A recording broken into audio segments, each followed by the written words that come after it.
దేవుని యొక్క పరిశుద్ధ నామమును బట్టి చేరి వచ్చిన మీ అందరికీ శుభాభివందనాలు తెలియజేస్తున్నాను. దేవుడు మనకు అనుగ్రహించినటువంటి ఈ చక్కని అవకాశమును ప్రభు యొక్క వాక్యమును ధ్యానించడానికై మనమందరము ఏకీభవిద్దాం. పరిశుద్ధ గ్రంథంలో నుండి 121వ కీర్తన 4-5 వచనాలు చదవగా దేవుని వాక్యాన్ని ధ్యానిద్దాం. ఇశ్రాయేలును కాపాడువాడు, కునుకడు నిద్రపోడు, యెహోవాయే నిన్ను కాపాడువాడు. నీ కుడి ప్రక్కను యెహోవా నీకు నీడగా ఉండును. చాలండి. ఈ 121వ కీర్తనలో కీర్తనకారుడు తన జీవిత యాత్ర కొనసాగించుచుండగా యాత్రలో ఎదురయ్యేటువంటి పరిస్థితులను దేవుడు ఏ రీతిగా తప్పించి సహాయకుడిగా ఉంటాడో ప్రాముఖ్యమైన సందర్భాలను తెలియపరిచాడు. ఈ దినాన చాలామందికి దేవుణ్ణి అనుసరించుచున్న వారికి, దేవునిని అనుసరించాలని ఆశ కలిగినటువంటి వారికి కూడా ఒక ప్రత్యేకమైన ఆలోచన దేవుని విషయమై ఉంటుంది. యేసు ప్రభువుని ఎరగని వారు సైతము ఆయన మంచి దేవుడండి, మేము విన్నాము, మా కుటుంబాల్లో కూడా కొందరు ప్రభువుని అనుసరిస్తున్నారు, మేము కూడా ప్రార్థన చేసుకుంటాం అనేటువంటి అనుభవాలు, సాక్ష్యాలు ఒక సేవకునిగా మేము వింటూ ఉంటాం. కాపాడువాడు ఎటువంటి కాపుదలను ఇస్తాడు? ఇక్కడ యాత్ర కీర్తన అని దీనికి పేరు పెట్టారు. యాత్ర కీర్తన దేనికి సాదృశ్యంగా కనబడుతుంది? మనమందరం కూడా జీవిత యాత్రలో ఉన్నాం. ఈ యాత్రను ఖచ్చితంగా ఒక దినాన్ని ముగిస్తాం. ఎక్కడికి యాత్ర చేస్తున్నాము? మన యాత్ర ఎక్కడికి? వాక్యానుసారంగా ఆలోచన చేస్తే మనము పరదేశులమును యాత్రికులమునై ఉన్నామంటాడు. పత్రిక భాగంలో మనం చూసినప్పుడు మనమందరం పరదేశులమై ఉన్నాం. మనం అనుకుంటాం ఇతర దేశాల నుంచి వచ్చిన వారు ఇక్కడ పరదేశులు అనుకుంటాం. భూమి మీద ఎవరు కూడా స్వదేశీయులు లేరు. కాకపోతే మనము పుట్టినటువంటి పరిస్థితులను బట్టి మేము ఫలానా దేశానికి చెందిన వారము అని చెప్పుకుంటున్నాం. నిజానికి ఎవరికి కూడా ఏ దేశము సొంతమైంది కాదు. ఖచ్చితంగా మనం ఈ దేశాన్ని, ఈ లోకాన్ని విడిచిపెట్టాలి. కారణం ఏంటనంటే మనము ఈ దేశమునకు సంబంధించిన వారు కాము. వాక్యాన్ని గ్రహించినప్పుడు ఆ విషయాలు మనకు అర్థమవుతాయి. ఈ దినాన్ని చాలామంది ఆ కలహాలకి కారణంగా మాట్లాడుతున్నారు. మా దేశము, మేమే ఉండాలి, మాది అంటున్నారు. ఇలాగ పలికిన చాలామంది మహామహులు మట్టిలో కలిసిపోయారు. కాకపోతే అజ్ఞాన దశ ఎలుబడి చేసినప్పుడు, అజ్ఞానము వారిని ఏలుతున్నప్పుడు ఇది మీ అనేటువంటి ఆలోచనలకు వచ్చేస్తారు. ఈ యాత్రలో సహాయము కొరకు ఎదురు చూచినప్పుడు ఎక్కడ నుండి సహాయం వస్తుంది? ఇక్కడ మొదటి వచనంలో కొన్ని సందర్భం రాయబడింది. కొండలు తట్టి నా కన్నులు ఎత్తుచున్నాను. మనుషుని యొక్క ఆలోచన ఎప్పుడు కూడా ఉన్నతమైన వాటి వైపు, ఎత్తైనటువంటి వాటి వైపు ఆలోచన కలిగి ఉంటారు. కొండలాంటి వ్యక్తులు, కొండ అనేటువంటి ఒక స్థితి కలిగినటువంటి వారు, ఉన్నతంగా ఉన్నటువంటి వారి వైపు ఆలోచన చేస్తూ ఉంటారు. కానీ సహాయం ఎంతవరకు కలుగుతుంది, ఎంతవరకు పొందుకుంటున్నారు? అది వివరిస్తూ అంటాడు, నాకు యెహోవా వలననే సహాయం కలిగింది. ఎందుకనంటే ఆయన భూమి ఆకాశములను సృజించిన వాడు, ఆయనని పాదమును తొట్టిల్లనీయడు, నిన్ను కాపాడువాడు, కునుకడు, ఇశ్రాయేలును కాపాడువాడు, కునుకడు నిద్రపోడు. ఈ వచ్చిన భాగాలు చదువుతున్నప్పుడు ఒకవేళ మన యొక్క ఆలోచన కూడా ఎలా నడిపించబడచ్చు. నిజమే కదా? కునుకని దేవుడు, నిద్రపోని దేవుడు మనల్ని కాపాడుతాడు. చక్కగా ఉంది కదా? అయితే ఎవరిని కాపాడుతాడు? ఎవరికి పడితే వారికి ఈ యొక్క ఆశీర్వాదకరమైన వాగ్దానాలు ఇవ్వబడ్డాయా? ప్రియులారా, ఇది నాన్న ఆలోచన చేయండి. ఏదైనా ప్రభుత్వానికి సంబంధించిన ఒక చిన్న పథకం ఒకవేళ పొందుకోవాలి అని అంటే దానికి ఎన్నో రకాలైనటువంటి ఆంక్షలు నియమించబడతాయి. మన జీవితకాలంలో ఏదైనా మనం ఒక సర్టిఫికేట్ని పొందాలి అని అంటే ఇది మా దగ్గర ఉంది, మాకు తెలుసు. చాలామంది చూడండి, ఎక్కడ అది దొరకదు, ఎలా పొందుకోవాలో తెలియక. నేను మొన్న ఒక వ్యక్తితో మాట్లాడుతున్నాను. సుమారుగా ఒక 20 ఏళ్ళ నుంచి ఆయన వెహికల్ డ్రైవ్ చేస్తున్నాడు. లైసెన్స్ ఉందా బ్రదర్ అని అంటే అసలు పెట్టుకోలేదండి అన్నాడు. ఏంటనంటే 2 సార్లు ప్రయత్నిస్తే వారు రకరకాలైనటువంటివి అడిగారంట.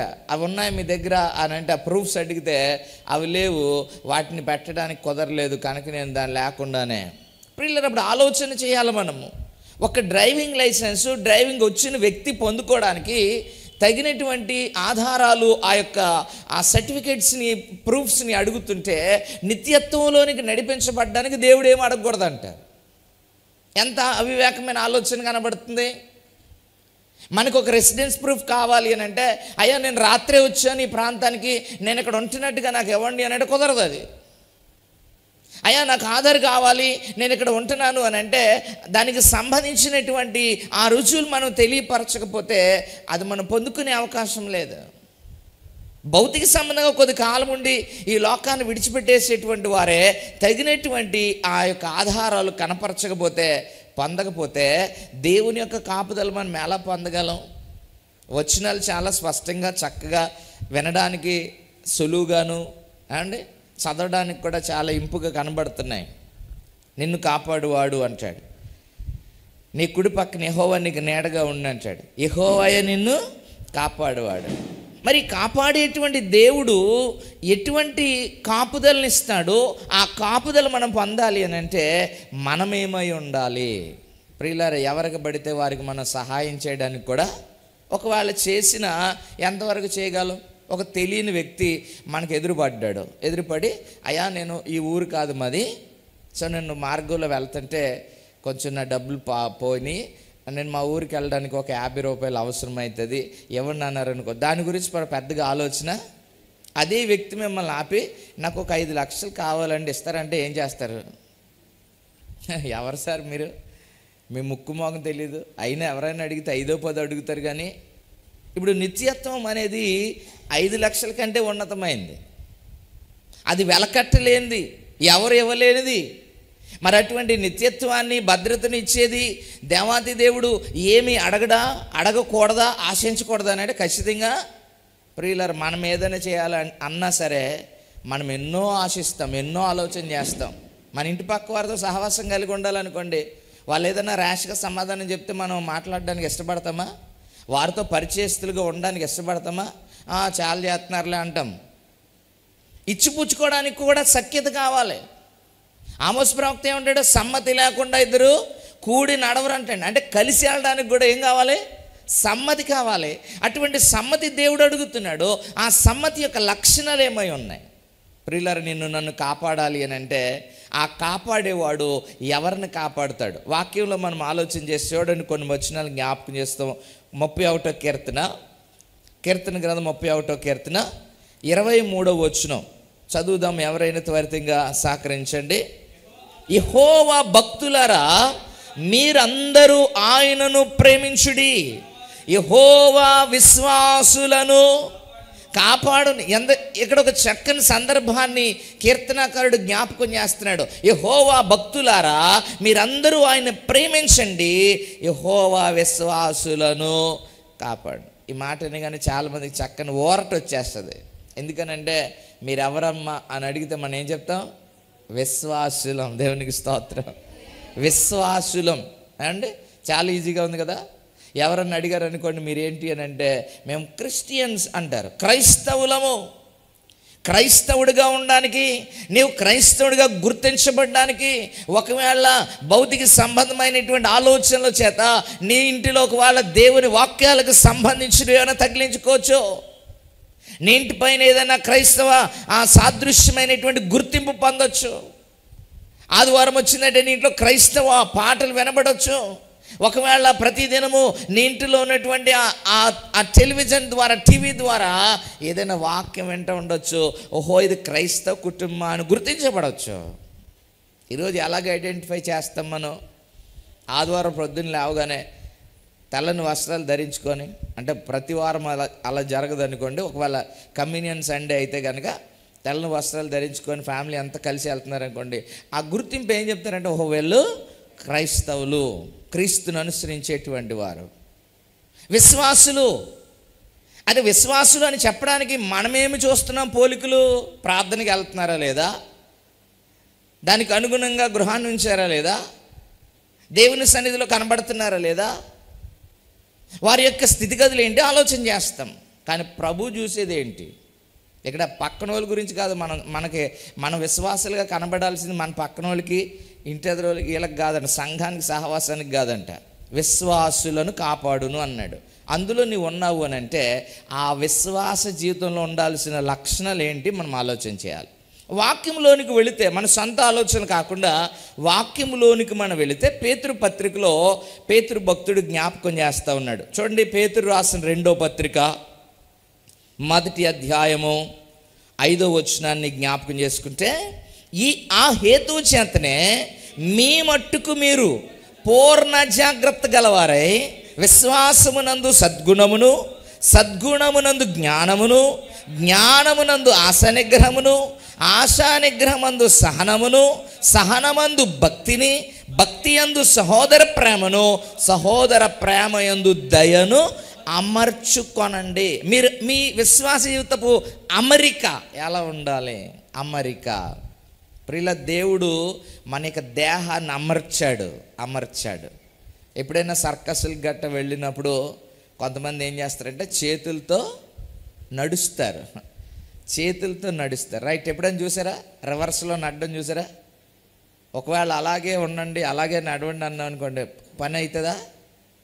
మన కళ్ళు ఒకవేళ కింద ఉన్నాయనుకోండి, ఇలాగా ఎదుటివారిని చూసినప్పుడు ఒకవేళ మనం కింద నుంచి చూస్తే ఎదుటి వచ్చే వాహనాలు కానీ ఏమైనా మనం దాన్ని చేయగలము? ఒకవేళ కొన్ని ప్రత్యేకమైన పరిస్థితులు అలాగ ఒకవేళ ఉంటే కనబడవచ్చు. కనుక కొంతమందిని చూస్తాము, గంతలు కట్టుకుని బండి డ్రైవ్ చేస్తారండి, వాళ్ళు చాలా ప్రత్యేకమైన మైండ్ వెళ్ళదే.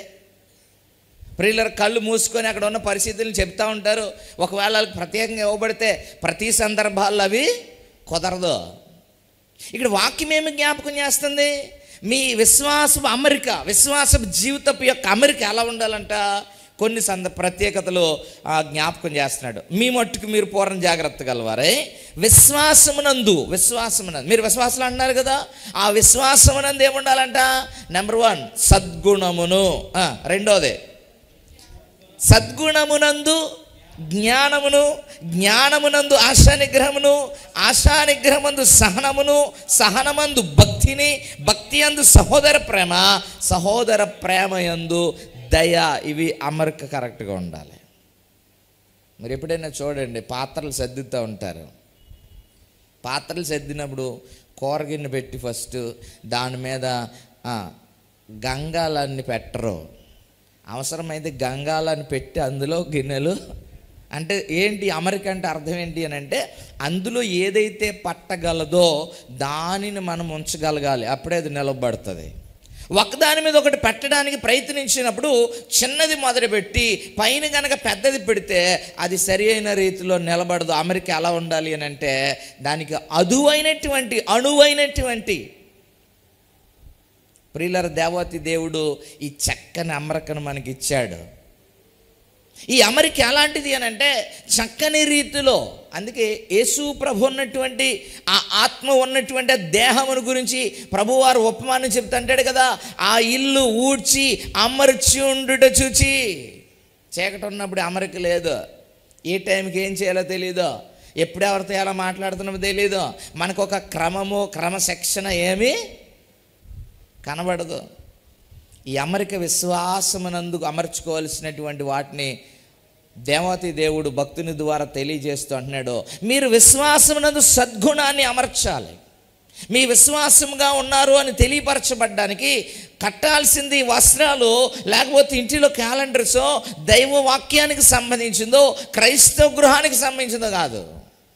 ప్రియులారు, ఇది నన్ను ఎంట్రన్స్లో చూస్తే క్రీస్తే గృహమునకు అధిపతి అని ట్యాగ్ పెడతారు.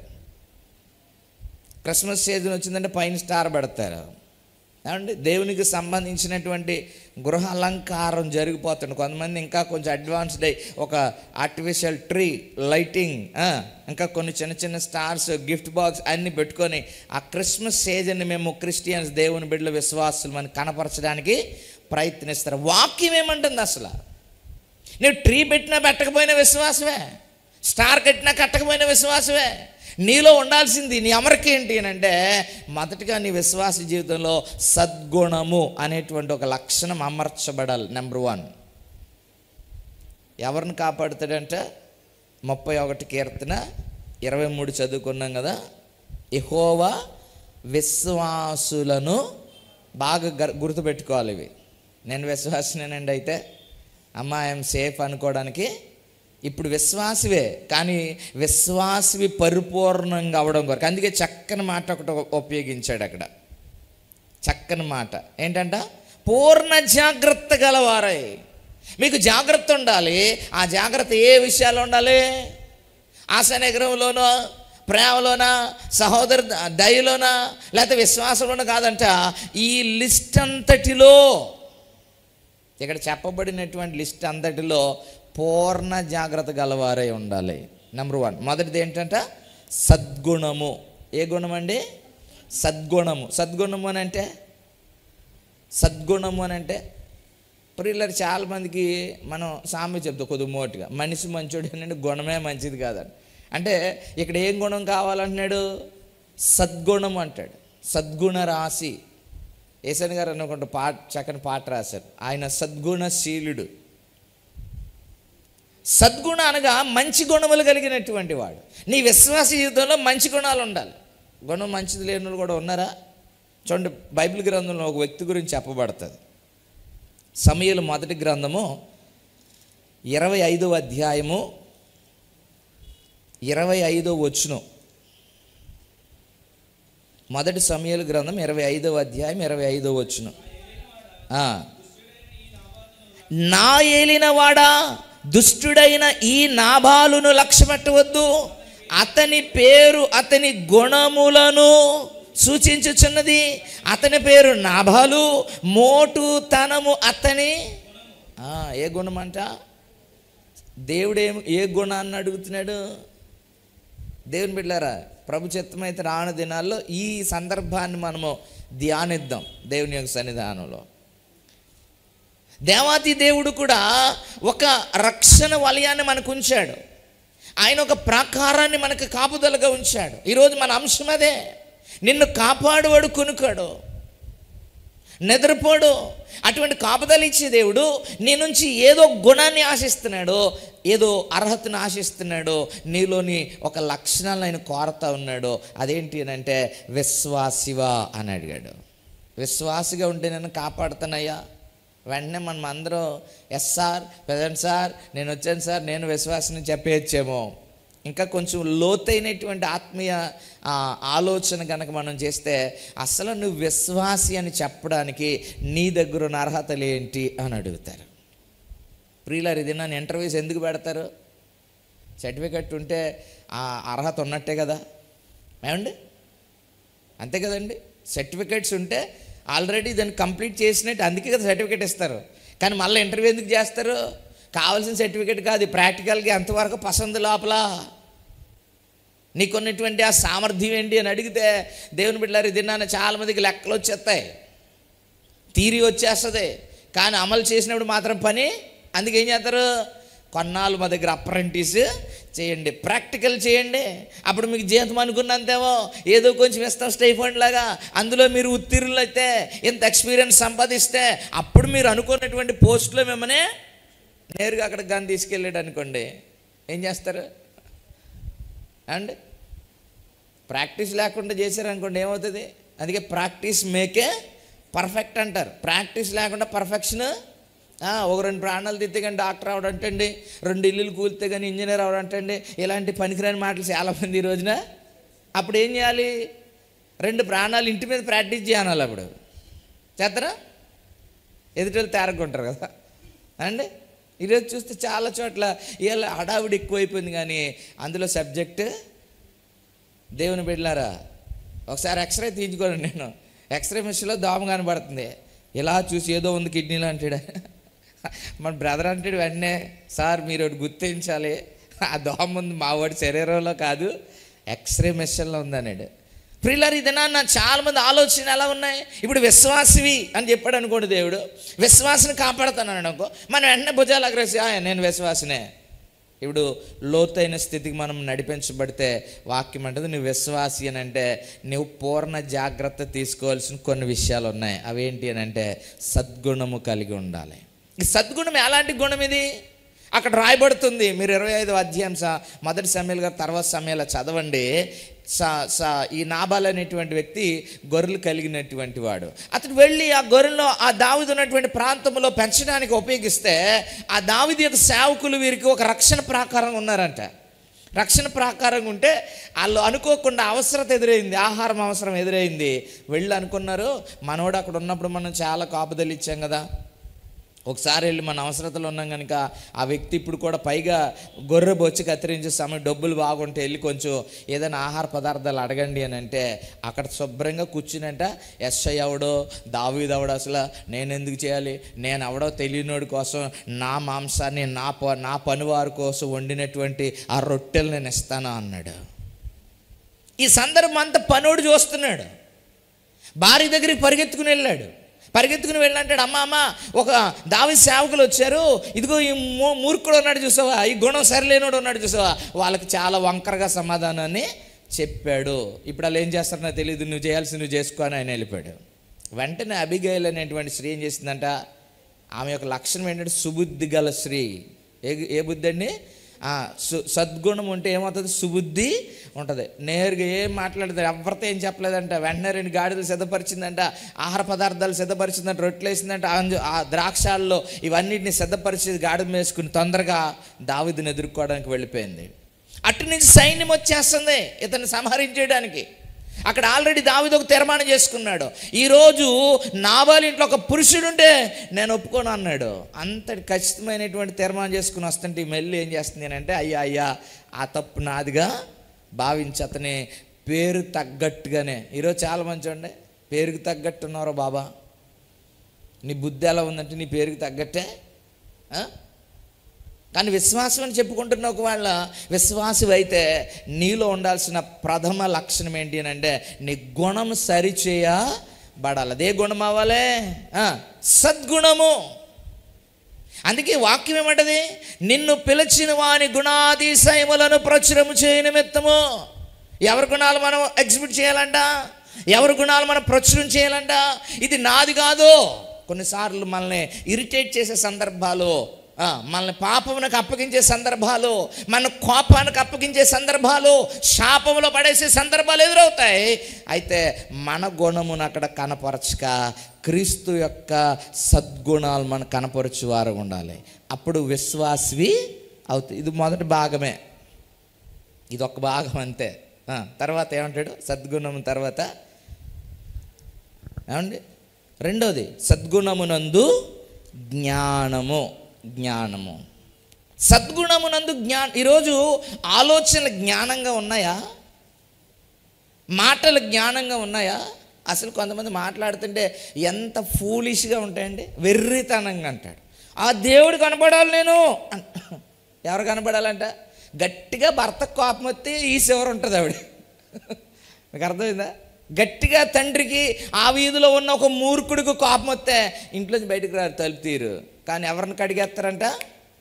ఎవరిని? ఆ దేవుడు కనబడాలి నేను కడిగే. జ్ఞానం లేని వెర్రి మాటలు పలికేటువంటి వారు ప్రియులారా, దేవుని యొక్క బిడ్డగా నీ ఉన్నప్పుడు నీ జ్ఞానం ఎలా ప్రకటించబడితే ఎలా ప్రచురించబడుతుందో తెలుసా? ఆది కాండంలో యోసేపు గురించి ఫరో మాట్లాడుతుంటాడు, నీ వలే జ్ఞాన వివేకములు గలవాన్ని మేము ఎక్కడ చూస్తాం? దేవునికి స్తోత్రం, హల్లెలూయా. ఈరోజు దేవుని పిల్లలు వారి మాట ఎలా ఉండాలి అని అంటే ఆ మాట ఒక కుటుంబమును కట్టే రీతిగా ఉండాలి, కూల్చేలా కాదు, కలహాలు రేపేలా కాదు, మొక్కలు మార్చేలా కాదు. ఇంకా వాళ్ళు చెప్పిన ఒక మాట విన్నారా, జీవితకాలంలో మళ్ళీ వాళ్ళ ముఖం చూడకుండా తయారైపోతారు. అలాంటి జ్ఞానాన్ని ఉపయోగించేవారు ఉన్నారు. దేవుని వాక్యం అంటుంది, దేవుని బిడ్డలారా, నీ జ్ఞానం ఎలాగ ఉపయోగపడుతుంది? సహోదరులు వచ్చారు, వాళ్ళందరికీ యోసేపు అని తెలిసిపోయింది. తెలిసిన తర్వాత ఈ జ్ఞానము కలిగిన సద్గుణం కలిగిన యోసేపు అంటున్నాడు, అన్నలారా మీరు నన్ను నమ్మవేసినందుకు చింతించకండి, ఇది ఇదనాన మేలుకరంగా మనమందరం బ్రతుకున్నట్లు దేవుడే ఈ కార్యం చేశాడు అంటాడు. దేవునికి స్తోత్రం, హల్లెలూయా. సద్గుణము కనబడినప్పుడు మన యొక్క ఆలోచన విధానము, మాట తీరు కూడా జ్ఞానంగా. ఇప్పుడున్నటువంటి పరిస్థితిని బట్టి నన్ను ఎందుకు ఇలా నలగొడుతున్నావు ప్రభా, నేనంటే నీకు ఎందుకు కోపం, నా మీద ఎందుకు నీకు పగాను? జ్ఞానం ఉన్నప్పుడు ప్రభువా నన్ను దీని ద్వారా నాకు ఏం నేర్పించడానికి ఇష్టపడుతున్నావు, దీని ద్వారా నన్ను ఏ స్థితికి నడిపించడానికి ఇష్టపడుతున్నావు, ఈ శ్రమకు కారణాన్ని నాకు ఎందుకు కలగజేసావు, ఎందుకు అనుమతించావు? సాధు సుందర్ సింగ్ అనే గొప్ప దైవజనుడు ఎప్పుడైనా బలహీనత వస్తే ఇలా ప్రార్థన చేసి చూడండి, ప్రభువా నేను బలంగా ఉంటే ఎక్కడికైనా వెళ్ళి సువార్త ప్రకటించి ఈరోజు నీతో ఏకాంతంగా గడిపేటువంటి కృపనిచ్చావు నాయన అనేవాడు. సర్వసాధారణంగా దేవుని పిల్లలకు ఆరోగ్యం వచ్చింది, ప్రభువా నేను ఏం చేశానండి, నన్ను ఇలా పడుకోబెట్టేసావు, నాకెందుకు రావాలి, అందరూ బాగానే తిరుగుతున్నారు, ఇటు చిన్నదానికి ఇలాగ వచ్చే తెల్లగా నన్ను ఇంకేం పట్టించుకోవా అంటారండి. ఆలోచన విధానము మార్చబడినప్పుడు ఆ జ్ఞానం ఏం చేస్తుంది? ద్వితీయోపదేశకాండలో ఒక మాట చెప్పబడుతుంది, 32వ అధ్యాయము, ద్వితీయోపదేశకాండం 32వ అధ్యాయం 29వ వచనం చదివితే దేవుడు ఆశించి భక్తుల ద్వారా మాట్లాడుతున్నాడు ఈ మాటలు. వారు జ్ఞానము తెచ్చుకొని దీనిని తలపోసుకొని తమ కడవరి స్థితి యోచించుట మేలు. నువ్వు జ్ఞానం తెచ్చుకొని నీ కడవరి స్థితిని యోచించుట మేలు అంటాడు. నా కడవరి స్థితి ఏమై ఉంది ఎప్పుడైనా ఆలోచన చేస్తున్నావా? What is my destination? ఈరోజు నా గమ్యం ఏంటి ప్రభా? నన్ను ఎందుకు ఆహ్వానించావు నీ సన్నిధిలోనికి? నన్ను ఎందుకు నీ బిడ్డగా పిలుచుకున్నావు? నా గమ్యం చేరే వరకు నేను ఎలా ఉంటాను అని యోచన ఉందా? ఆలోచన ఉందా? ఆలోచన రావాలంటే ఏముండాలి? ఇక్కడ జ్ఞానం ఉండాలి. నా గమ్యం ఏంటి అనే జ్ఞానము ఉన్నప్పుడు, ఇది నాన్న ఆ ఒక్క ఆలోచన లేక చదవమంటే చదవట్లేదు, ఆ ఒక్క ఆలోచన చేయక క్రమాన్ని పాటించట్లేదు, ఆ ఒక్క ఆలోచన చేయక కుటుంబ జీవితాలు కట్టుకోవటం లేదు. రేపేంటి నా బ్రతుకు అనేది ఆలోచన లేక ఇలా అనుకుంటారు, ఇప్పుడున్న పరిస్థితులే రేపు కూడా ఉంటాయి. ఈరోజు తల్లిదండ్రులు ఉంటారు, నువ్వేమన్నా సరే తానంటే తందని అంటారు. వాళ్ళలో ఎవరైనా ఒకరు మిస్ అయ్యారా ఇంకా కీర్తనలే నీకు అండి. ఏ కీర్తనలో? దేవుని బిడ్డలారా వయలిన్ వేసుకోవడం అనుకుంటా, కన్నీటి కీర్తనలే. ఇప్పుడు నడుస్తుంది, ఇప్పుడు ఎంత బాగుంటుందో, పాడిందే పాట. యోచన లేదు, నా భవిష్యత్ జీవితం గురించి యోచన లేదు, నా కడవరిస్థితి యోచన లేదు. దేవుడు అంత గొప్ప దేవుడు. నీ నడకను చూసి, నీ ప్రవర్తన చూసి, నీ స్థితిగతులను చూసి ఏమంటున్నాడు? 29వ వచనం, వారు జ్ఞానం తెచ్చుకొని దీన్ని తలపోసుకొని తమ కడవరి స్థితి యోచించుట. ఈరోజు అనేకులకి కడవరి స్థితి యోచన లేదు. దేవుని బిడ్డలారా, మనము జ్ఞానము కలిగి నడుచుకున్నప్పుడు మన యొక్క గురంతా కూడా ఎక్కడ ఉంటుంది? కడవరి స్థితి మీద ఉంటుంది. దేవునికి స్తోత్రం. పౌలు భక్తుడు అంటున్నాడు, నాకు గురి ఉంది, దాని దగ్గరికే నేను పరిగెడుతున్నాను. గురి లేని వానిగా నేను పరిగెట్టడం లేదు. నా ప్రయాస అంతా కూడా, నా పరుగు అంతా కూడా ఎక్కడికి? ఆ గురిని, గమ్యాన్ని చేరుకోవడం. నాకు ఒక ఆలోచన ఉంది, దాన్ని నేను పొందుకోవాలి. అందుకే బ్రతికొండగానే స్టేట్మెంట్ ఇచ్చాడు, ఏమని? నేను విశ్వాసాన్ని కాపాడుకుంటుని నా పరుగు కడముట్టించింది. ఎప్పుడు రాస్తామా? సాధారణంగా చనిపోయిన తర్వాత రాస్తారు పరుగు కడముట్టించాను అని. కానీ లైవ్ టెస్టిమనీ, సజీవుడు ఉండగానే సాక్ష్యం ఇస్తూ అంటున్నాడు, నేను నా పరుగును కడముట్టించాను, విశ్వాసాన్ని కాపాడుకున్నాను, ఇక మీదట నా కొరకు నీతి కిరీటం ఉంచబడి ఉన్నది అన్నాడు. మళ్ళంటి వాళ్ళు ఆలోచిస్తాం, ఆయన పౌలుకేనా అని అంటే పౌలుకు ఒకడికే కాదు, ఆ దినమందు నీతిగల న్యాయాధిపతిని దేవుడు నాకు మాత్రమే గాక తన ప్రత్యక్షను అపేక్షించి వారందరికీ నా వలె పరిగెత్తే వారందరికీ, నా వలె గురికిరిగిన వారందరికీ, నా వలె సద్గుణము కలిగిన వారందరికీ, నా వలె జ్ఞానమును కలిగి ఉన్న వారందరికీ, ఆ గురువైపు నడిపించబడే ప్రతి ఒక్కరికి కూడా దాన్ని ఆ దినమందు ప్రభువు దయచేస్తాడు అన్నాడు. అందుకని మన విశ్వాస జీవితంలో మనం అమర్చుకోవాల్సింది ఏంటంటే, మొదటిది సద్గుణము, రెండవది జ్ఞానం, మూడవది ఆశ నిగ్రహము. ప్రియులారా, ఇది దేవుని వాక్యములో చెప్పబడిన ఆత్మఫలాల్లో కనబడుతుంది. ఆత్మఫలాల్లో ఆశ నిగ్రహం అనేది ఖచ్చితంగా. ఏంటి ఆశ నిగ్రహము? ఈరోజున అనేకులు ఆశిస్తున్నారు, నిగ్రహాన్ని కోల్పోతున్నారు. మానసికంగా, శారీరకంగా, ఆత్మానుసారంగా వారు కలిగి ఉన్న ఆశను నిగ్రహముగా కాపాడుకోలేక ఆశా నిగ్రహాన్ని వదులుకుంటున్నారు. చూసిందల్లా కావాలి, అనుకున్నదల్లా చేయాలి. అందుకే ఈ కవులు రాస్తారు, కన్ను వెళ్ళిన చోటకల్లా మనసు వెళ్ళకూడదంట, మనసు వెళ్ళిన చోటకల్లా మనిషి. అసలు వాక్యం ఉంటుందంటే కన్నే వెళ్ళకూడదంటది. ఆశా నిగ్రహం ఉందనుకోండి, కన్ను అక్కడికి చూడ నేల, ఇబ్బంది పడ నేల, చూడ నేల చూచిదుపో, మరలా పడనేల, ఆ పడిన దాన్ని బట్టి విచారాన్ని కలిగి ఉన్న దావీదు అందుకే ఏడుస్తున్నాడు. తర్వాత నేను నేల మిద్దెక్కాను, అసలు నేను ఎక్కడ ఉండాలి? ఏమండి, అసలు సౌలుని రిజెక్ట్ చేయడానికి దేవుడి కారణం ఏంటి? తన సైన్యమునకు ముందు నడుచుచున్న రాజు అంటే, ఈ రాజుగారు సైన్యానికి ముందు లేరు, లోపలుండి ఆలోచన చేస్తున్నారు. నిజమే, అవునా, గొల్లియతు అంటున్నాడా? అమ్మో వాళ్ళ మామూలుడు కాదు, నేను కూడా విన్నాను చాలా అని లోపలుండి గొల్లియతుని పొగుడుతున్నాడు. అందుకని ఎక్కడ దొరికాడు పక్కన పెట్టాడు. అదే పని మరల దావీదు జీవితంలో కనబడుతుంది. అందుకే పాట మనం పాడతాం, యుద్ధం ముందు నేను మిద్ది మీద. ఎక్కడ ఉండాలి? యుద్ధం ముందు యుద్ధరంగంలో ఉండగానే మిద్దెక్కితే నీ కన్ను నీ ఆధీనములో లేనప్పుడు, అది జ్ఞానంగా ఆలోచన చేయనప్పుడు, ఆశా నిగ్రహాన్ని కోల్పోయినప్పుడు వెంటనే ఎంక్వైరీ చేయించాడంట. రాజుగారికి ఎంతండి ఇలాగ అన్నాడు. వచ్చారు, ఆమె ఎవరు డీటెయిల్స్ నా టేబుల్ మీద అరగంటలో ఉండాలన్నాడు. ఆయన ఫుల్ డేటా తీసుకొచ్చి పెట్టేశాడు. సాయంకాలానికి ఆవిడ ఇంట్లో ఉండాలన్నాడు.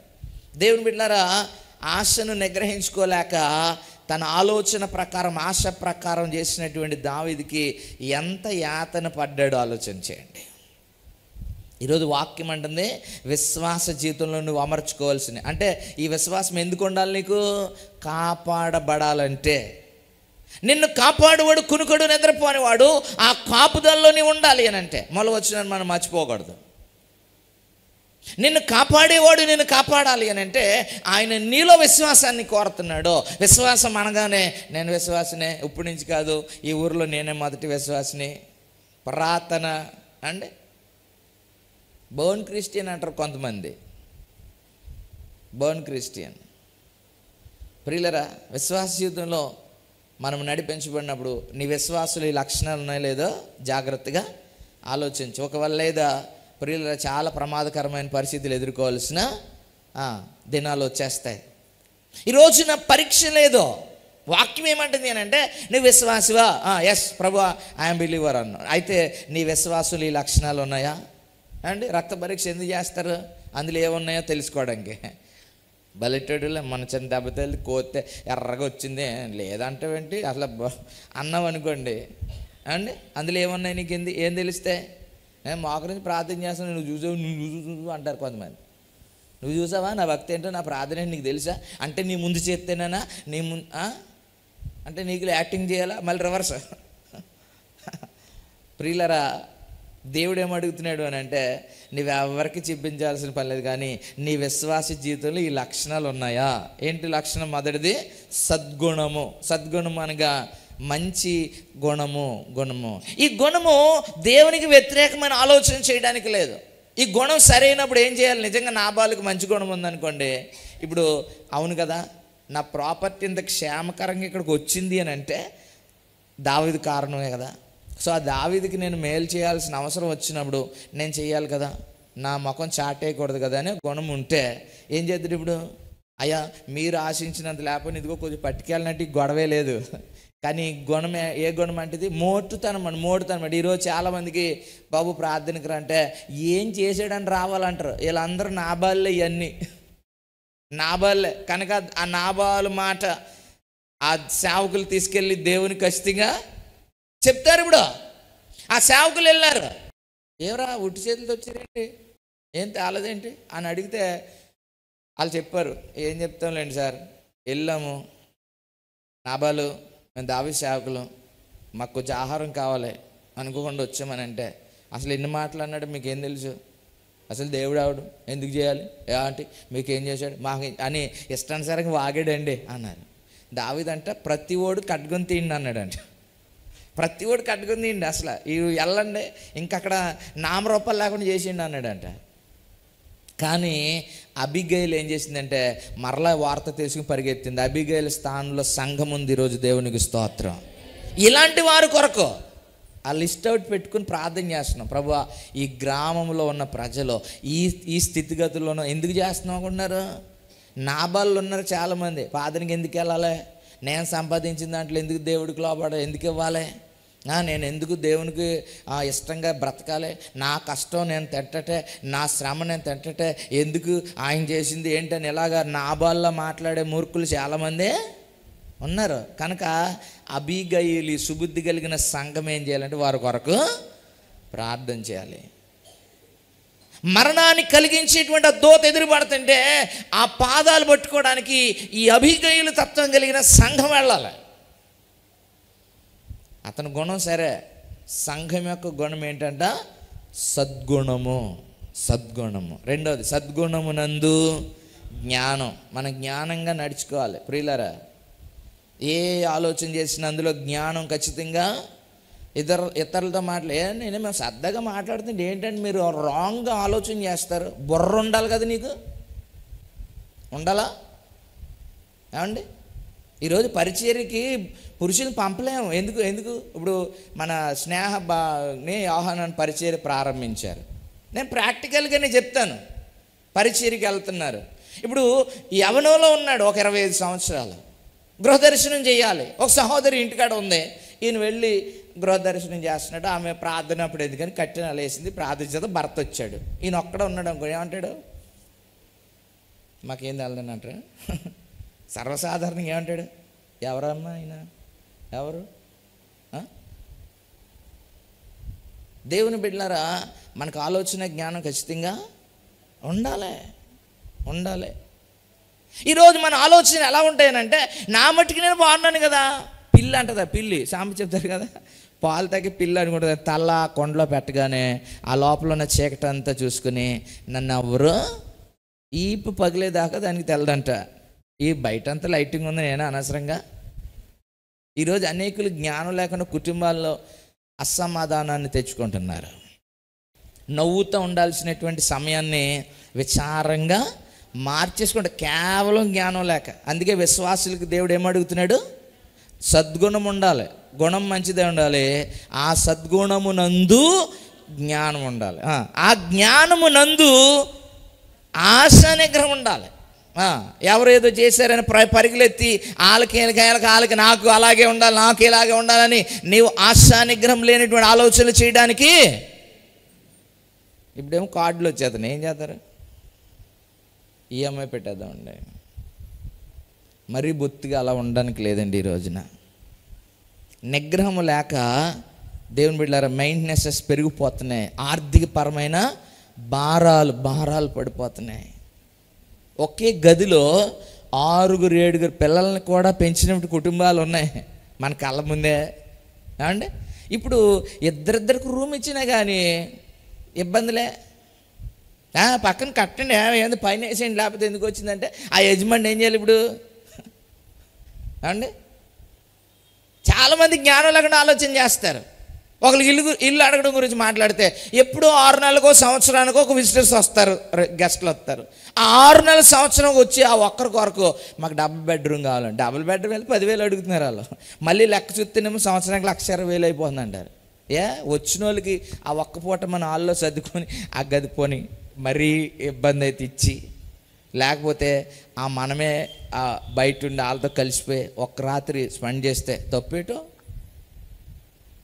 ప్రియుల లైఫ్ అంతా లావేసి కనబడడం వరకు ఈ నిగ్రహం లేని ఆలోచన చేత భారాలు పెట్టుకుంటారు. ఈ భారం అదే ఆ బడ్జెట్ని యాన్యువల్గా కనుక సేవ్ చేస్తే వృద్ధాప్య దశలో ఎంత ఏమండి కాంపౌండింగ్ అవుతుంది, ఎంత బాగుంటుంది. ఈరోజు అయిపోవాలి మనకి. ఏమండి ఎవరన్నా వచ్చినప్పుడు ఈ ఇంట్లో ఉన్నారో అంటే మంచి దేవుడి ఇంట్లో ఉన్న ఎంత క్షేమం ఇచ్చాడు చెప్పరేలో. ఏమన్నా మేము మీ చిన్న ఇంట్లో కూడా ఎంత సంతోషంగా ఉన్నామో చెప్పరు. జ్ఞానం లేకుండా మొన్న మా చెల్లి వచ్చింది ఇలాగ అందు నువ్వు అర్జెంటుగా మా చెల్లి అంటే నిగ్రహం చాలా విషయాల్లో లేదు ప్రియులరా.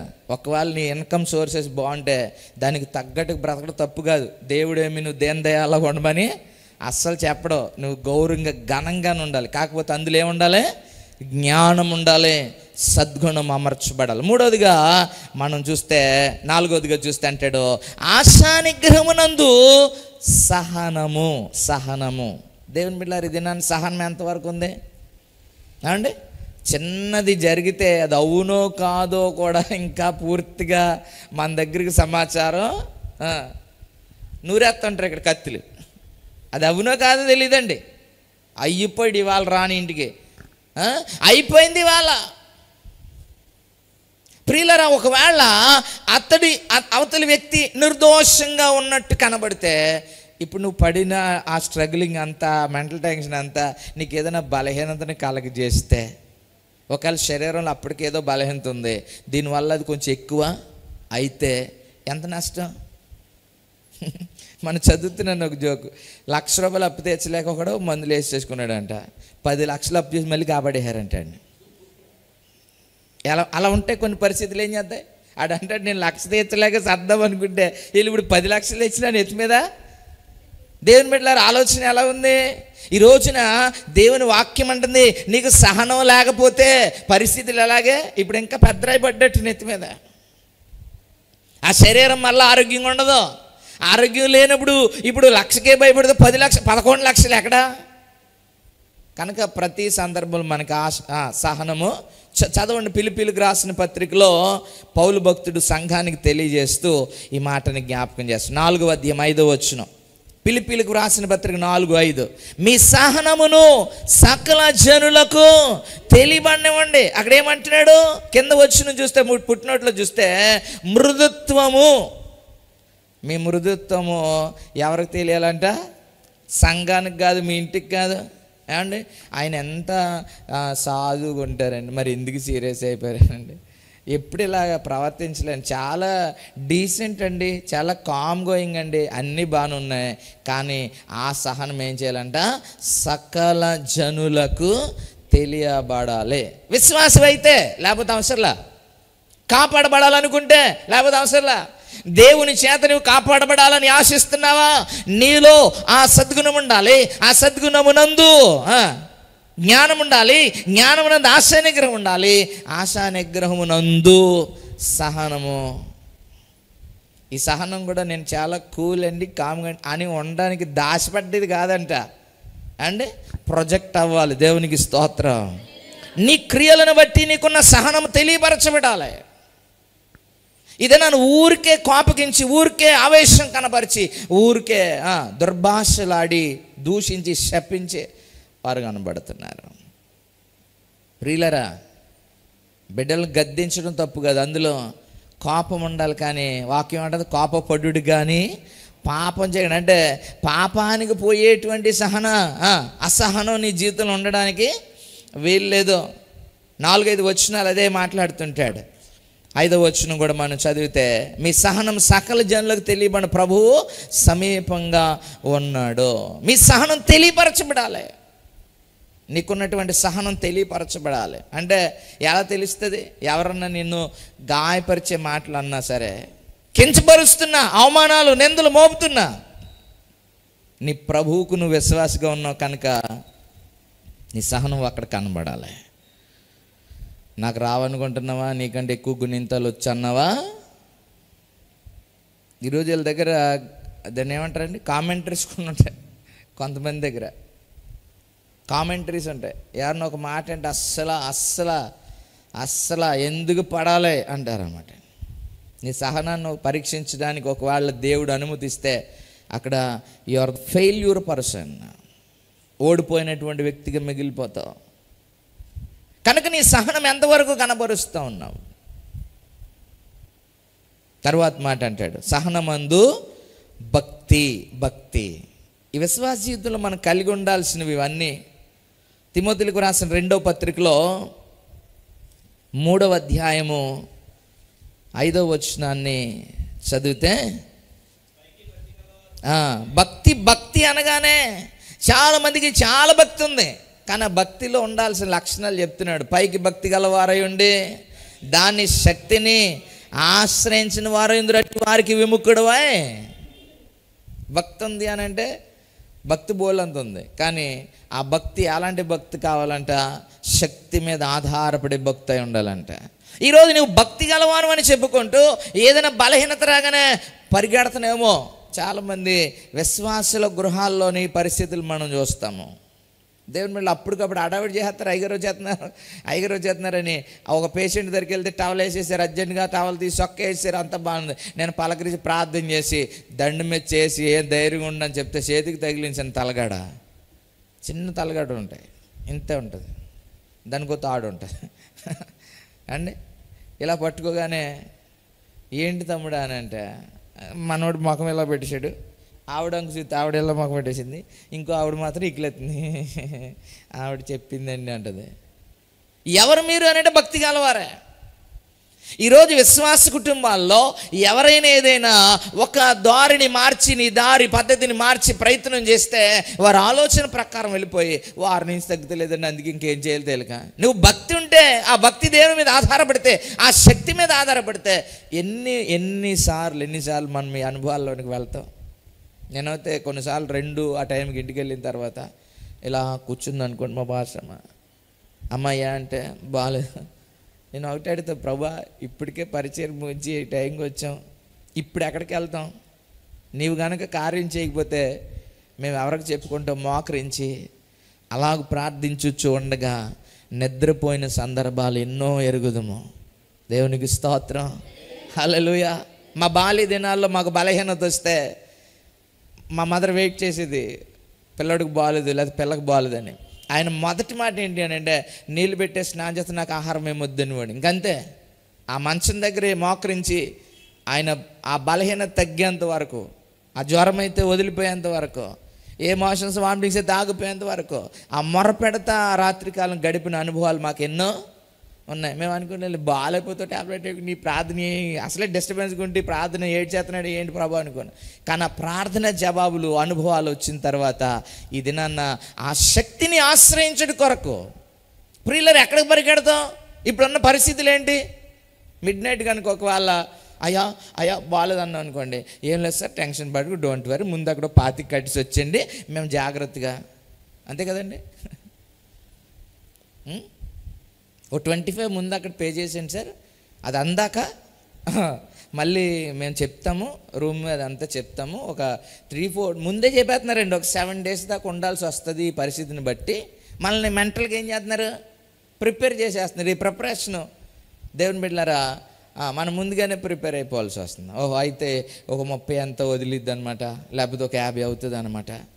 ఇంతకీ ఏంటంటే అన్నీ 3 రోజులు 4 రోజులు ఉంచిన తర్వాత జస్ట్ వైర్లు అండి, కాకపోతే ఎక్కడికైనా వెళ్తుందేమో అని భయపడి ముందు ఇవన్నీ చేసి అడ్వాన్స్ ట్రీట్మెంట్.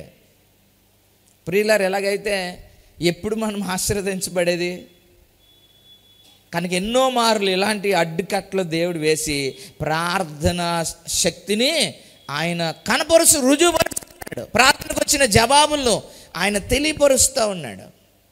ప్రియులారి దినాన మనము జ్ఞాపకం చేసుకొని ఆయన సన్నిధిలో నడిపించబడినప్పుడు వాక్యం అంటుంది, నీవు భక్తిని శక్తిని ఆశ్రయించే భక్తి ఉండాలి.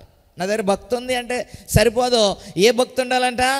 శక్తిని ఆశ్రయించేటువంటి పరీక్షించుకోవాలి. ప్రభా నేను నీ పాదాల దగ్గర మోకరిస్తున్నాను. ఇదిగో నా ముందున్నటువంటి సాధన, ఈ మానసిక వేదన, ఈ శారీరక బలహీనత, ఈ ఆర్థికపరమైన ఆటంకం ఇబ్బంది, నీ పాదాలు పట్టుకున్నానయ్యా, నాకు ద్వారం తెరవండి, నీ సహాయం చేయండి, ఆశ్చర్యరీతిగా దాన్ని విడిపించండి. నువ్వు మాత్రం విడిపించగల దేవుడవు, నేనే ఆలోచన చేయను, ఎటువైపు పరుగులెత్తున్నాను అని ప్రార్థించే ఆ భక్తిని దేవుడు కోరుతూ ఉన్నాడు. ఈరోజు భక్తులు మేమని అంటే వాక్యం ఏం ప్రశ్నిస్తుంది?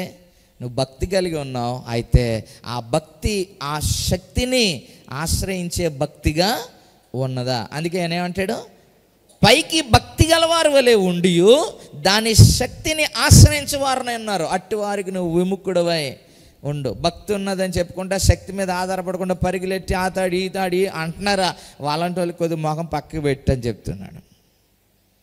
ప్రియులారా, ఒకవేళ అటువంటి ఆలోచన కలవారు ఉంటే మెడిసిన్ వేద్దని వాక్యం చెప్పలేదు ఏమండి, మందులు వాడదని చెప్పలేదు, ట్రీట్మెంట్కి వెళ్ళొద్దని చెప్పలేదు.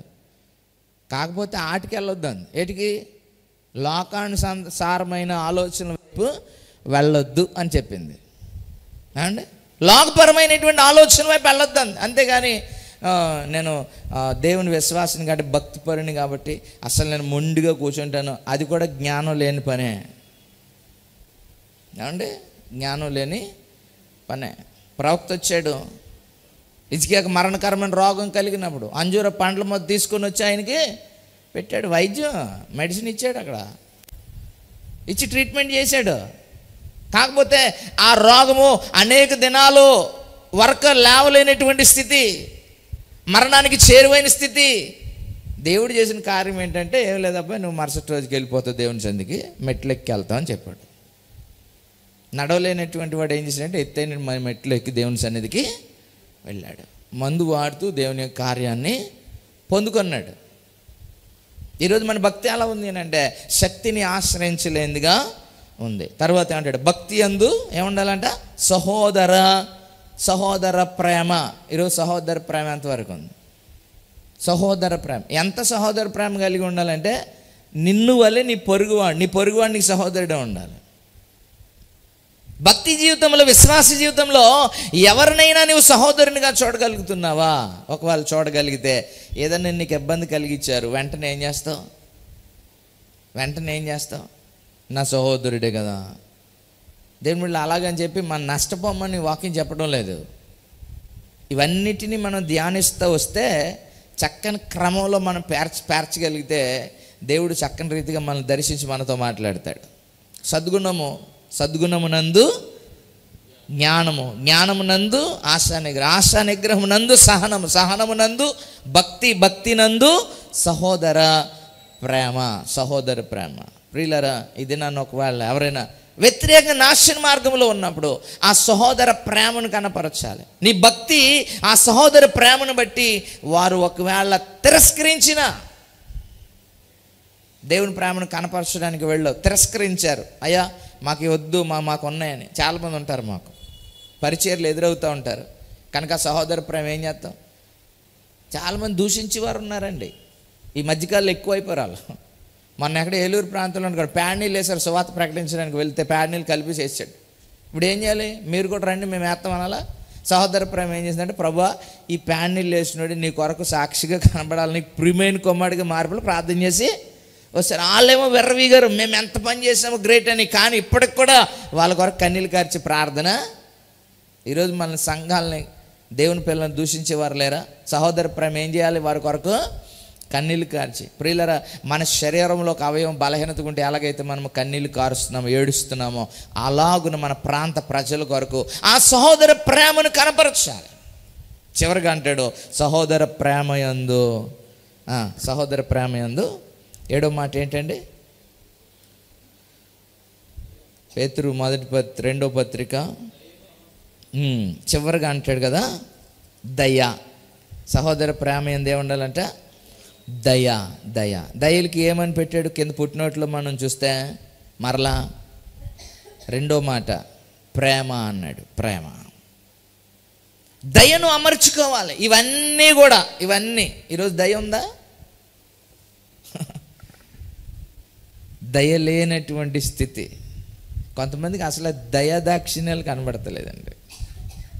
నిజంగా దయ అనేది నీ జీవితంలో, విశ్వాస జీవితంలో ఉంటే నీవు కూడా దయను పొందుకుంటావు. అర్థమవుతుందా? నీ విశ్వాస జీవితంలో దయ కలిగి ఉంటే దేవుని దయను పొందుకుంటావు.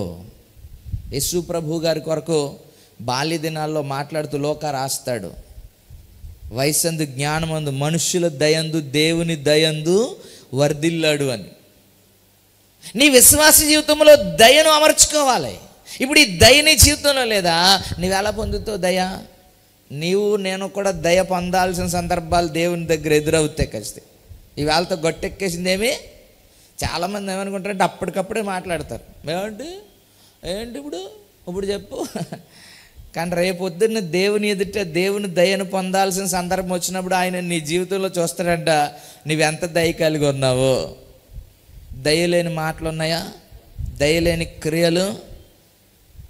ప్రియులారా, ఈ దినాన నాకు కొంచెం బలం ఉందనుకోండి, బలహీనుల మీద అస్సలు దయ. నోరు పెద్దది ఉందనుకోండి, నోరు లేని వాళ్ళ మీద దయ చూపించాల్సిన స్థానంలో ఉండి దయ లేకుండా బ్రతుకుతున్నామో ఒకవేళ విశ్వాసం అని చెప్పుకుంటే నువ్వు పూర్ణ జాగ్రత్త కలిగిన వారవు కాదు. దయ లేనటువంటి పనులు. కానీ అందరికి అర్థమవుద్ది, అయ్యో ఇంత దయ లేకుండా మాట్లాడుతున్నారేంటి. ఏదైనా కీడెదురైనప్పుడు నువ్వు ప్రభు దయ కోరతావు. ప్రభా, నా కుటుంబ జీవితంలో ఈ శోధన వచ్చింది, ఈ మరణం వచ్చింది, ఈ శ్రమ వచ్చింది, నీ దయ నాకు కనపరచు అన్నప్పుడు నీలో దయకు సంబంధించిన ఏ అడ్రస్సింగ్ అక్కడ లేకపోతే నీవు ఆయన దయను పొందలేవు. దేవుని దయ లేదా నీ బ్రతుకులు ఏ సంతోషము, కష్టం. దేవుని బిడ్డలారా, నీవు దేవుని దయ పొందే క్రియ ఏదో ఒకటి నీ జీవితంలో ఖచ్చితంగా, విశ్వాస జీవితంలో నీవు దేవుని దయ పొందే లక్షణం ఏదో ఒకటి. ఎందుకు లేదండి, మా ఇంటికి వస్తే నేను అట్టుపల్లి ఎట్టినండి అంటాడు ఒకడు. అమ్మకు అన్నం పెట్టాడు. పక్కనున్న సహోదరుడితో సమాధానం ఉండడం, ఈ నైబర్స్ సమాధానం. ఎన్ని గొడవలు ఉన్నారు. గత సంవత్సరం ఓ తగు తీర్థకి వెళ్ళాం, మళ్ళీ మధ్యలో సేవకులు నడతారు. ఇంతకీ తగు ఏంటనంటే నీళ్లు పడుతుందంటండి, నీళ్లు పడుతున్నాయి అంట. కొంతమందికి మరి ఏంటో తెలియదండి. మరి వర్షం వస్తే ఏం చేస్తారు వీళ్ళు? మనకు కూడా అన్నారు, మీ చర్చి నీళ్ళు వచ్చేతను అటు ఇటు చూడండి అని పైపు వేసాం. ఉంటారండి కొంతమంది. ఏం చేద్దాం,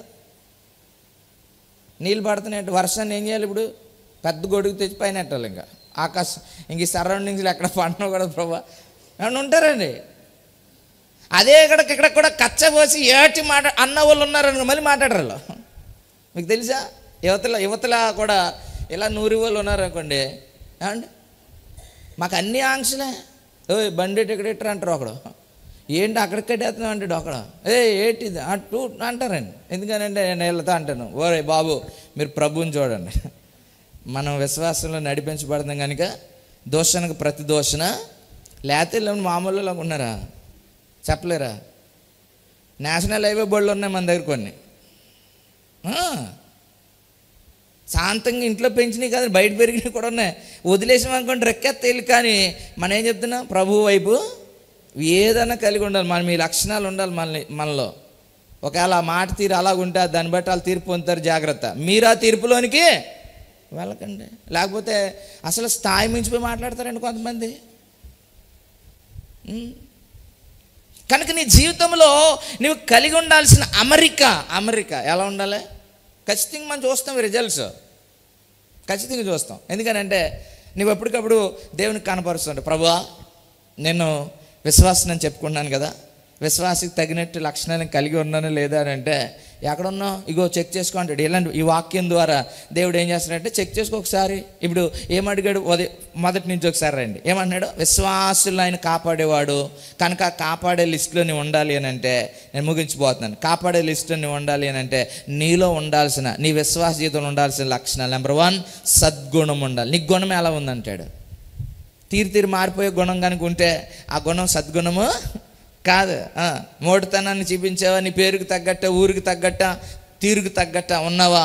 కొంతమంది అంటారు అలా చెప్పకపోతే ఎలాగండి?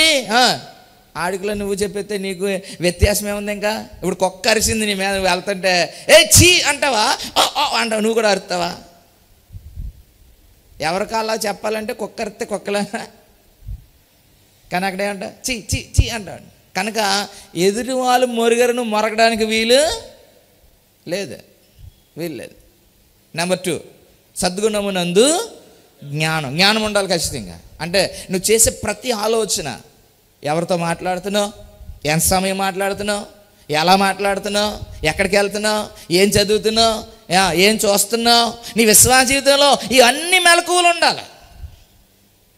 అంతేగాని నా వరకు నాకు బాగున్నానండి, నన్ను ఎందుకు ఇలాగ అన్నారండి, నాలో ఎలా అన్నావా, ఇవన్నీ తెంగరాశలే, జ్ఞానం లేనటువంటి స్థితి. ఖచ్చితంగా సమాజంలో ఉన్నంటే సమాజానికి తగినట్టుగా జ్ఞానం కలిగి నడుచుకోవాల్సిందే. వయసుకు తగ్గ జ్ఞానం నీ దగ్గర ఉండాల్సిందే.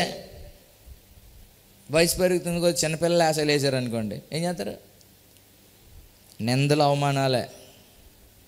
ప్రియులరా, కొంతమంది అనుకుంటారు నా వయసు ఎంత, నేనంత అంటారు. జ్ఞానము తగిన జ్ఞానాన్ని నువ్వు పొందాలి. నీ స్థితిగతులకు తగిన జ్ఞానము కలిగి ఉండాలి, అవలంబించుకోవాలి. మూడవదిగా జ్ఞానము నందే ఉండాలి. ఆ జ్ఞానంలో మళ్ళీ ఆశా నిగ్రహం ఉండాలి. ఏదైనా నిన్ను ప్రేరేపించినప్పుడు నిగ్రహము కలిగి దాన్ని జయించే సామర్థ్యాన్ని కలిగి ఉండాలి. అంతేగాని మాటి మాటికి చెయ్యి, మాటి మాటికి చూపు, మాటి మాటికి మనిషి వెళ్ళిపోయి ఇష్టానుసారమైన ప్రవర్తన కలిగి ఉండడానికి వీలు లేదు. ఆశా నిగ్రహమునందు సహనము. ఈ సహనము సకల జనులకు తెలియబడాలంటండి. నీకు ఎంత సహనం ఉందో దేవుని బిడ్డలారా. కొంతమంది కావాలని కదుపుతూ ఉంటారు, కనుక అప్పుడు మన సహనాన్ని కోల్పోయి అసహనానికి గురవడానికి వీలు లేదు. కుటుంబ జీవితాల్లో ఒకవేళ మనల్ని ఇరిటేట్ చేయాలని మనకు నచ్చని మాట ఆడుతున్నారు అనుకోండి, అక్కడ నీ సహనం కనబడాలి, వాళ్ళకి అర్థం అవ్వాలి ఇది అస్సలు నచ్చదు, కానీ ఎందుకు అంటున్నాడు అని అంటే బికాజ్ ఆఫ్ సాల్వేషన్ అని తెలియాలి. రక్షణ విశ్వాసము కలిగి ఉన్నాడు కనుక ఈ విషయంలో జాగ్రత్త కలిగి ఉన్నాడని గ్రహించాలి. సహనమునందు భక్తిని. మన భక్తి ఎలా ఉండాలి? శక్తిని ఆశ్రయించే భక్తిగా ఉండాలి. శక్తిని ఆశ్రయించే భక్తి కాదంట. ప్రార్థన చెయ్యాలి, ప్రార్థన ఫలాలు పొందాలి. దేవుని బిడ్డలారా, ప్రార్థన ఫలాలు పొందలేని భక్తి ఉన్నదా? ఆ భక్తి నీకు ఉన్నా లేకపోయినా ఒకటే. ఎన్నో మన పరిచయాలు ఎన్నో తెలుసండి. సుమారుగా ఒక 7 సంవత్సరాల వయసు ఉంటే ఒక అబ్బాయికి కబురు పెట్టారు నాన్నగారికి, అండ్ మా వాడు తెగ బూతులు తిట్టేస్తున్నాడండి అంటే. సాధారణ బయట ఏమన్నా చూసినా బయట తిరిగిన వ్యక్తి కాదు, చాలా జాగ్రత్తగా సెక్యూర్డ్గా పెరిగినటువంటి వ్యక్తి. బయట కుర్రలతో కూడా మాట్లాడింది ఉండదు. కానీ ఏంటంటే ఒక దురాత్మ వచ్చి ఆ బిడ్డ మీద ఉంది. ఆ దురాత్మ ఇష్టానుసారంగా మాట్లాడేసింది. ఎప్పుడు వినలేని పదాలు, అసలు ఇంకా అక్కడ ఉంటే మన ఒళ్ళు జలదరుతుంది అన్నమాట అలాంటి మాటలు. సేమ్ సాయంకాలం వచ్చి ఫ్రెష్ వెళ్ళిపోయి అక్కడ మోకరించి ప్రార్థన చేస్తే ఉదయకాలానికి ఆ చీకటి విడిపించబడింది. మళ్ళీ అదే రీతిగా తాతగారు వందనాలు, మీరు రాత్రి మోకరు ప్రార్థన చేశారు, చాలా థ్యాంక్స్. ఈ రోజున శ్రేష్టమైనటువంటి స్థితికి వారు నడిపించబడ్డారు. ప్రియులారా, శక్తిని ఆశ్రయించకపోతే మన ఒక ఆలోచన ఏం చేద్దానంటే ఎక్కడి నుంచి వచ్చిందో మోటివేషన్ క్లాస్కి పంపిద్దామా? ఆయన అంటాడు నెలకు 4 సిట్టింగ్లు అండి, సిట్టింగ్కి ఒక 10,000 అండి అంటే ఒక 50,000 ఖర్చు పెడతారు. దాని ముందు కనుక పరిగెడతారు. కానీ ఈ లోపల ఉన్న చీకటి పోకుండా పై పోతే ఏంటి ప్రయోజనం? శక్తి, దేవుని శక్తి ఏం చేద్దంటే అంతరంగంలో ఉన్న చీకటిని బయటికి, ఆ శాంతయాలు పట్టినోడిని వాళ్ళు ఏం ట్రీట్మెంట్ చేయించలేదంటారా తల్లిదండ్రులు? ఏ ప్రయత్నం చేసి ఉంటారా? ఎన్నో మార్లు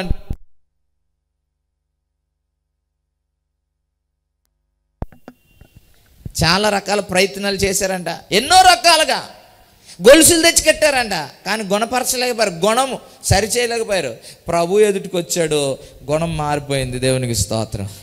ఇప్పుడు బట్టలు కట్టుకోవాలని వచ్చేసింది, స్వస్థ చిత్తుడే వచ్చాడు. అప్పుడు దాకా కనబడిన వాళ్ళు కొట్టి చూడండి రాళ్ళు తీసి, అలాంటి వాడు నా ప్రభువుని రక్షించాడని భక్తి కలిగిన మాటలు ప్రారంభించేశాడు.